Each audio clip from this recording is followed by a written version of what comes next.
Hi guys, Merry Christmas to everyone and of course sa lahat ng mga OFW natin sa sulok ng mundo, Merry Christmas and advance Happy New Year. So this time, we're gonna going to the city in the Utrecht, Netherlands where, yes, makikita natin ang iba't ibang laser show ng Dordrecht. So ito nga pala yung laser show. So hindi naman siya magadong kay bongga kumbaga, pero at least appreciate kasi napakaganda naman talaga kahit papaano ay napasaya na kami ng marami ding nanonood yan guys. So after nyan is ayan, nagpumunta na kami ng mga kasamahan ko at dito nga pala sinit up nila sa tabing ilog. So actually iba-iba ang kulay niyan, so medyo mahirap tsimpuhan, so kailangan mo na mag-stay talaga ng matagal. So maya is naman yan, so lumipat nga ako doon sa my bridge kasi baka kitang kita doon at yun naman, so yung kasama ko yung mga kasamahan ko, so maganda nga talaga yung laser kasi napaka talaga niya. Pag maya guys, mag-iba-iba ang kulay niyan. So habang kami nanonood guys, ayan, pinagmamasdan ko talaga na ayun, Pasko na talaga sa Pilipinas, dahil dito sa abroad naman is parang normal lang sa atin, masaya na tayo kahit papaano. Ayan,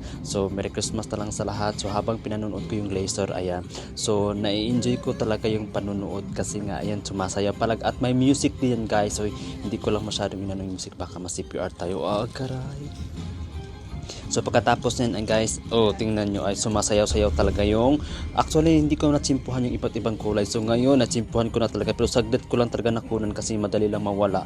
So ayan pala yan guys sa malayuan. So pagkatapos niyan guys, ayan, nagsasayaw-sayaw sila at may magandang music. Pagkatapos ay umalis na kami at naglakad-lakad din papunta. Actually yung mga may iba-iba talagang kulay ng mga ilaw nila. Yung mga kilalang building, so nilalagyan nila ng mga pailaw at yan pala guys. Doon kami sa maliit na burok na dumaan at may mga pasabog-sabog pa sila. Pagkatapos ay dumaan kami doon sa gilid ng kanal, so may nakita kaming parang malaking whales. So di ba, iba-ibang kulay din. Pagkatapos ito pala yung kabuuan ng sinto ng may mga lagayan ng mga dock na ng mga bangka. So pagkatapos ito nga pala yung Stadthaus dito guys sa Dordrecht sa sentro.